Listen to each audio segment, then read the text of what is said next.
to Books Are Good Medicine, a podcast sponsored by the Shakopee Metawakan Sioux community, featuring books and other Native American-focused teaching resources. I'm your host, Odia Wood-Krieger.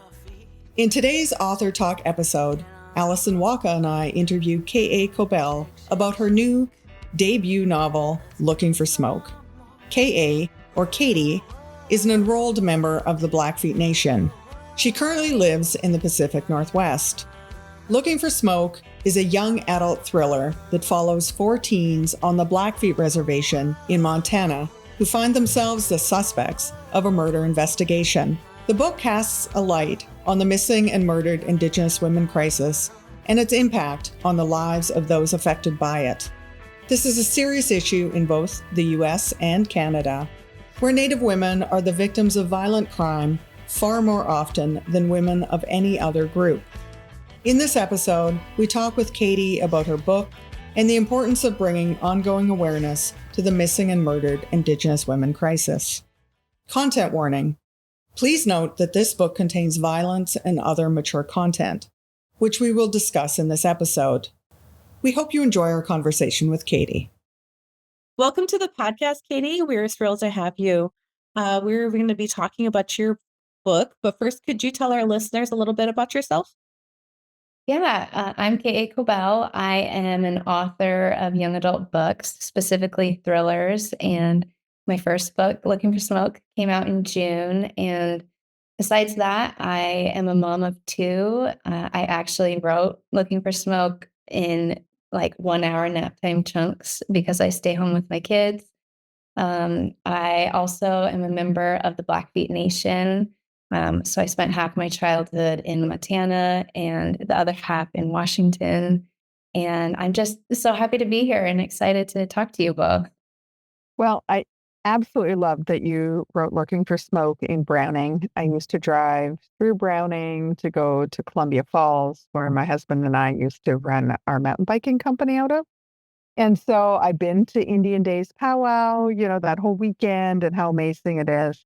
And I thought you did such a great job of really centering readers in the beauty that's Montana, because a lot of people are like, oh, mountains and glacier, but there's I'm sure I'm preaching to the choir, but there's that beauty in sort of like the dry rangeland of Montana that a lot of people probably overlook. So first off, I wanted to thank you for that.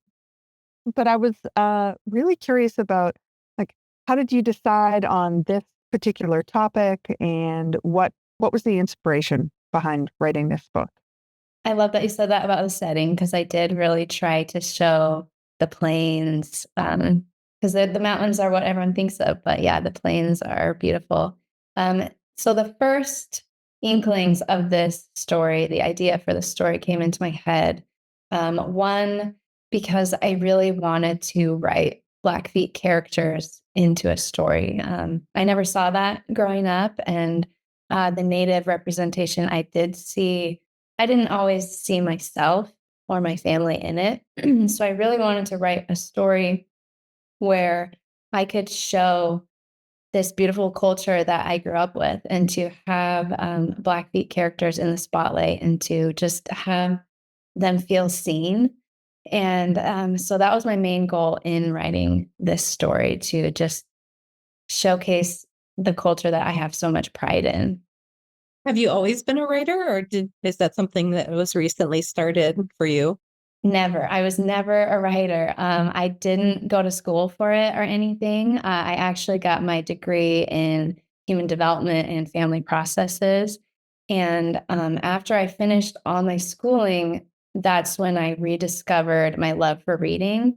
Because through high school and, growing up, I didn't have a lot of free time, and the books I read were, assigned in class, and I never liked them. So I just thought, I don't like reading. Reading isn't for me. But when I finally had free time and I got to choose the books I read, I realized I love reading. And I think it was like during the dystopian boom where I just could not get enough of those stories. I was inhaling like Hunger Games and Divergent. And it just hit me that I could try this. I might be able to be a writer. And I was a Head Start teacher at the time, and we had the 3-month break in the year, and I didn't have it, so I was just home doing nothing. And so I started writing, and it was so fun, and I just got this joy from it. And I wrote a few books that will never see the light of day, but I like got my groove, and I discovered that I really enjoy writing, especially thrillers. This book is no small feat.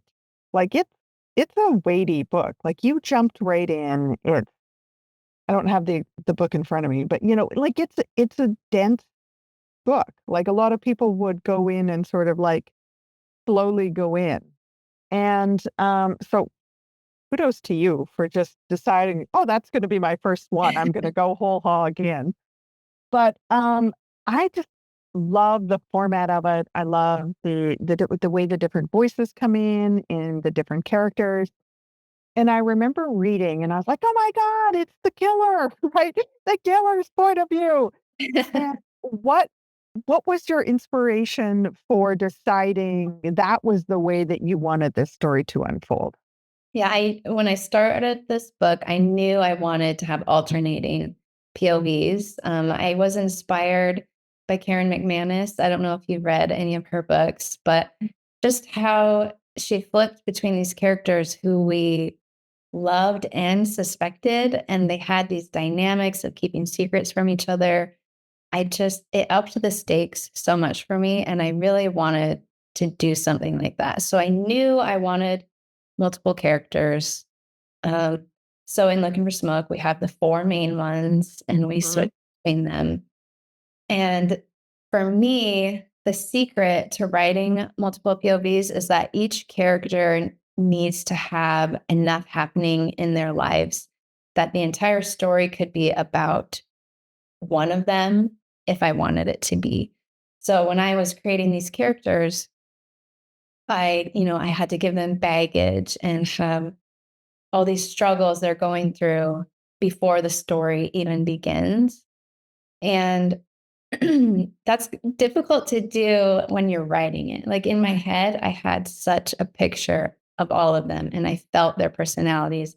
But then when you write it, uh, getting their voices on the page is so hard because I have my voice as a writer and then I have to get a voice for each of them. Mhm. That's tricky. And I think I did that by just sitting with each of them before I started. So I really had a feel for who they were and like how they might react in different situations. So I had all of those planned, but the unknown POV you brought up, that wasn't planned. That came out as I was writing the book. And I knew I wanted to have media in the book. So I have the podcasts and the radio and like 911 transcripts. I knew I wanted those. But as I was writing it, I just had this idea that that should be somebody consuming the media. So it became the mystery POV of who is keeping tabs on this investigation and why. Um, and I think that also like ups the tension in wondering who is this? Why are they listening to this? What's going on? As I was reading the book, I was like, "Oh, it's totally them. It's that person. They're guilty for this reason." And then I'd be reading the next whole piece, and I was like, "No, no, no, it's not them. It's this other person," which I know is what you were aiming for your readers to do, but it was so artfully done, and I just wanted to say thank you for that because it kept me guessing and right up until the end, and I was just so grateful for sort of the perspective of jumping into the mind's eye of the characters and you know wanting to be part of that little group of 4 and being like, okay, how do I help them with the investigation? And so just really a wonderful read. I will say it did make writing the educator guide kind of challenging because I was like, how do I write this and write activities and not give away anything that would lead people in a particular way or have them think about a particular way? I was constantly like, oh man, am I giving something away here? No How do I spoilers. find right? Well, thank you for making sure you did that. That is hard. Well, I was just going to go on to, I heard that this book is with Reese Witherspoon's book club. And I'm just in awe. That's just so amazing. I always hear about her book club, and to have a Native author and a Native book on such a huge topic. And um, I was, I actually took my kiddos to Barnes and Noble recently, and it was right there. It was like right there on top, and it just was really cool. And so thank you for no spoilers, because I'm only partly way through. Um, so my reading time and working time is when the kiddos, bath time. So I can relate to that. But how does it feel to be selected for it's kind of a really well-known book club? It's still surreal. It's amazing. Yeah, it's hard to wrap my head around it because it is so big, and it means everything to me because like I said, one of my goals in writing this was to show this culture and to have, the Blackfeet people feel seen. And like having it be chosen for this huge book club, that goal is accomplished. I mean, we are seen. What I set out to do is happening. It's just so hard to believe that, like, I couldn't have imagined anything better coming out of this. Yes, it's creating that visibility is just so amazing. And although I'm just partly through it, I do have to say I really, really loved the beginning, the first chapters. We have kind of talked about it on this podcast a little bit in a previous episode, but um the the aspect of coming back to the res and um not being accepted, right? And having that feeling. And but when she got the blanket at the giveaway, I just was like, and the sister following through with what was a sister's wish, sort of, it just like I feel like that's our ancestor. I just feel like you really encapsulated what our ancestors would have wanted to be done. And I just really appreciate that. And I hope people can see that, and the native readers too, and see that it's our way is more about accepting and supporting. And so I just wanted to say that I really appreciate that part of it. And the way you write is just it's really nice. About even you write in a way that is I think easier for non-native readers as well to understand, like about the honoring, about the person being honored is doing the giveaway. I think that's really amazing that you're writing so that people are learning along the way, and just our culture in a respectful manner, right? And not some of the typical stereotypes that we've had to deal with in the past. And so um kudos to you on this. It's just a really great novel, and thank you for the no spoilers, because I'm not quite done yet. But it does bring up a topic I think that's really important to our communities, is the murdered missing Indigenous relatives. And is there anything that you would like as a takeaway from this novel on that topic? Yes. One of the things I tried really hard to do was to write a story where non-native readers would come away with a better understanding of this issue of missing and murdered Indigenous women and relatives. Because it, more people are talking about it, but there's still not enough. Some people still have never heard of it. And I just really wanted to bring it in a way that would feel very relatable for non-natives. And to be honest, I was afraid to write this story because, I write thrillers. I write these propulsive, entertaining stories that grab you. And I didn't want to bring in this sensitive issue in a way that would feel like I was sensationalizing it or like using it as a device. So I was nervous to start, but what I tried really hard to do was bring in real, authentic emotion. So, the cases I write about are fictional. I made it all up, but what the characters feel is so real, and real communities are feeling it. And I tried to like instill that in my characters so that readers would feel it in a way that they could translate to the real issue. And like if they don't have a personal connection to it, they at least have this like emotional connection through my characters. And I think that is where I found this line to walk in how to, create more visibility while being respectful and have a book that you just can't put down.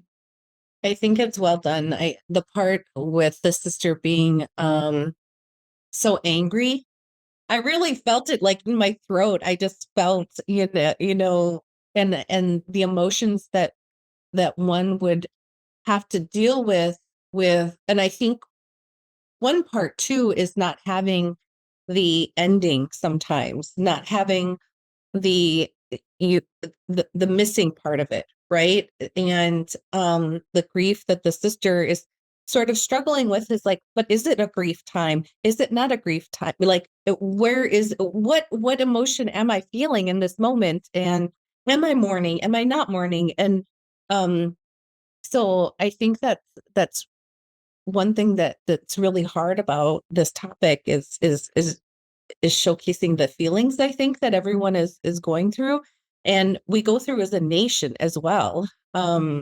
Indian country that we really feel when our relatives are going missing, and here in the state of Minnesota, I think there's close to 70 that are missing right now. And when you hear those updates, um it really hurts, and it really, why aren't they on the news? Why are they not um it, on the 6 p.m.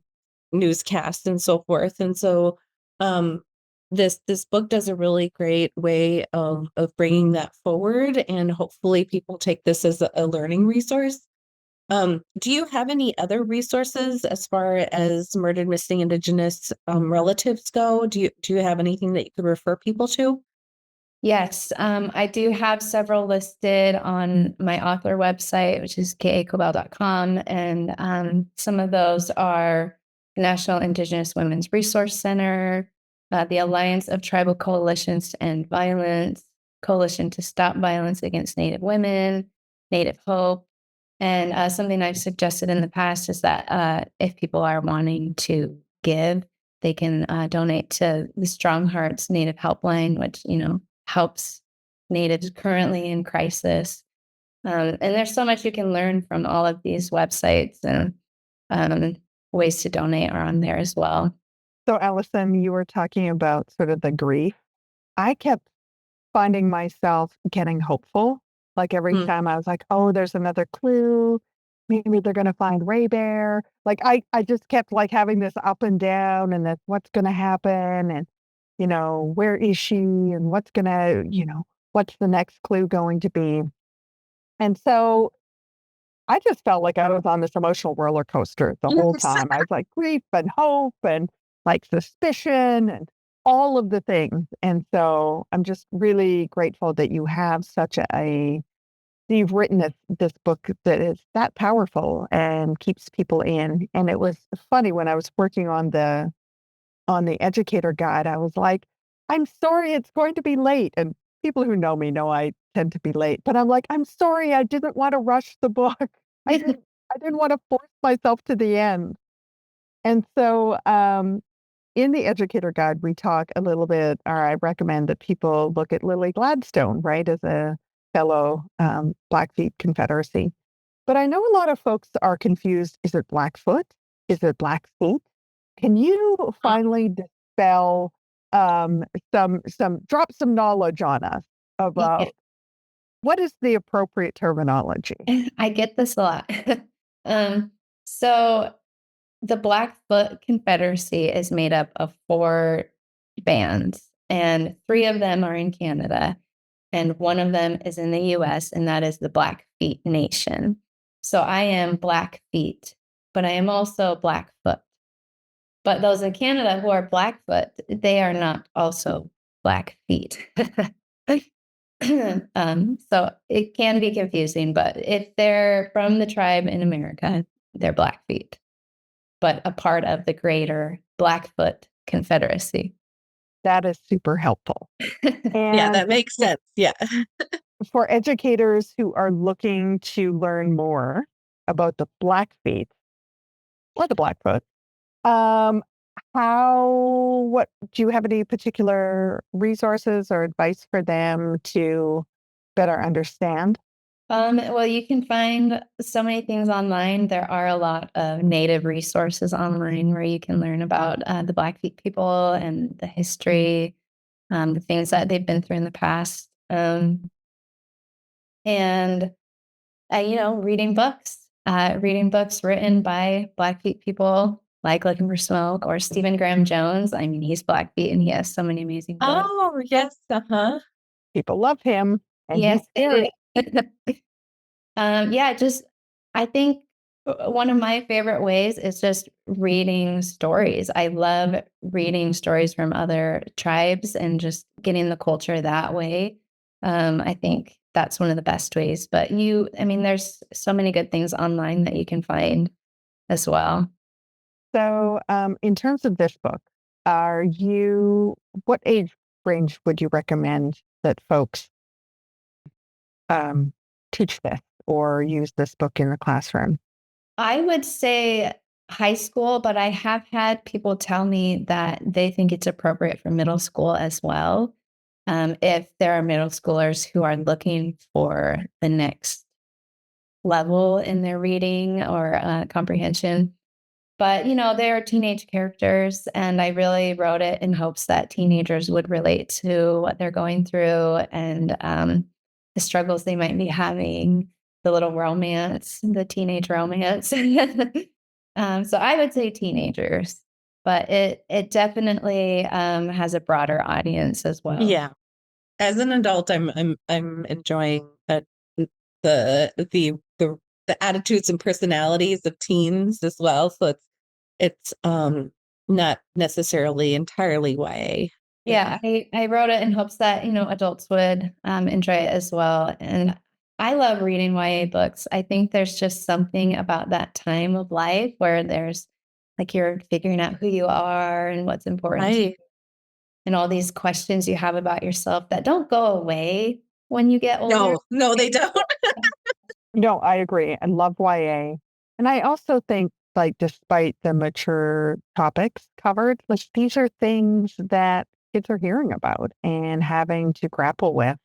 And so, this idea that, oh, well, we're not going to talk about hard things because, we don't want to impact young people. They're hearing about these things, whether we're willing to talk about them or not. And so, I've always been of the mindset, like, let's give people opportunity to have conversations, to talk about hard things so that we can move things in the right direction. I do have to ask though, are one of these characters a little bit like you or Yes. Yeah, definitely. Well, I put a lot of myself into all of the characters. I think just to make them feel more authentic, I put so many childhood memories and experiences. A lot of things that have happened to each character, came from my family. And so I did try to make them all very realistic and inspired from my own life. But a lot of myself came out in Mara, as Allison was talking about. She is figuring out where she belongs. Does she fit in here? She's new to the reservation and she doesn't know if she fits with this tight knit group that have grown up together and experienced everything together. And she's having these doubts about herself. And I think that's something a lot of natives feel and can relate to, like wondering, am I enough? And I had the same questions as I was writing this book. And I didn't grow up on the reservation. My dad did, and my older siblings, were born there, but I didn't. So who am I to like write about this? Am I Blackfeet enough to write about this? Am I talented enough? Um, and I had to come to a place where I found in myself that I can only write from my experience, and my experience is valid. I who I am and what I've experienced is enough. And that came out with Mara, and she found within herself that her own doubts were just coming from her. Like she was getting in her own way. She was enough. She did belong, and she just had to find that in herself. And I think a lot of people will relate to that, and I hope a lot of people will. I think also there's the aspect of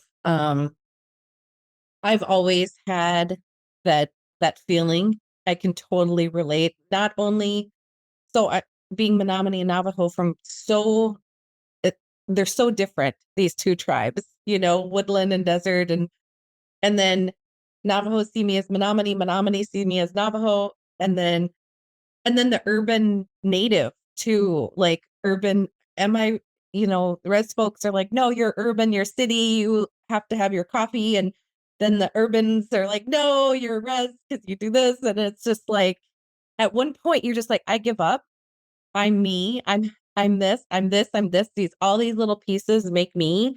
And I think that's it, you have to come to terms with, and that's sort of the part too, where you're talking about at the first part of the book where I think I play a lot of the way I live my life, like how would my ancestors want me to be living this life, right? And the colonialistic part of things is excluding, right? And they would not want me to have those. So just accepting myself and accepting others as well. And we are not the only ones going through this, right?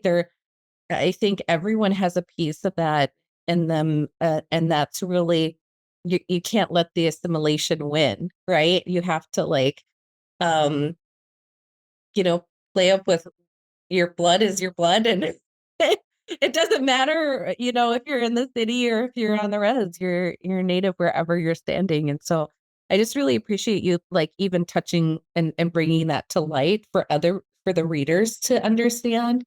And even like folks like me that are like, yes, we've all been there in the powwow stands and like feeling the feels. And so thank you. I really appreciate this book. And what is coming? I do have a question. I was kind of hoping, I was like visualizing this book, and I was kind of hoping that you would do a graphic novel.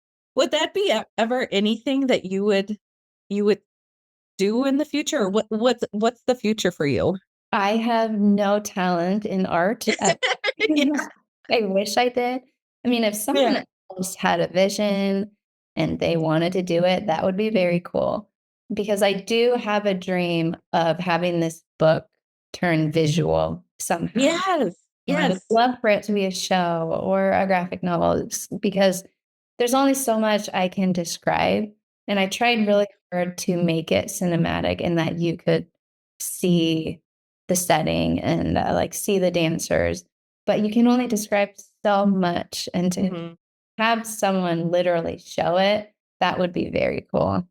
Yeah, fingers crossed. I just would love it. I just, the way I was kind of playing it out, and um I think that would be more beneficial too for like a younger, what we're talking about, like kind of the middle school era, age. And I think we are somewhat lacking books, I would say, for the earlier readers, like the 6th, 7th grade. And this is a great book that could be flexible in that transition. Then when they get older, they can read the novel, and so but do you have any new books coming out soon? Yes. So this was a 2-book deal I got. So there is Oh, another book coming. I'm hoping it's actually a sequel. As you're reading, think about things that you might have. I love it. Because it might, yeah, there might be a sequel next. I've written a rough draft of it. It's just something that I'm still working on. And I'm also in an anthology that's coming out with Okay. the Elitic Smith. It's called Oh, Legendary Fry Bread Drive-In. It's coming out next year. There's so I many love it. characters in it. It's like a feel-good summer short story. Oh, Keep your eye out for that. Yeah, and besides that, I'm still writing more stories featuring Blackfeet characters, showing the Native experience, shining a light on MMIW, and they're thrillers because that's just what I do. That's amazing. And, let's all just say a little prayer for Cynthia Leidick Smith because she has just shepherded in so many amazing and, amazing writers. Allison and I have the pleasure of hanging out with Marcy Brendan quite a bit. And I know Marcy has, She's awesome. done some work. And last week we just we highlighted one of Marcy's books in a different podcast that has yet to come out. And so we love the work that comes out of Heartdrum and HarperCollins. So grateful for that.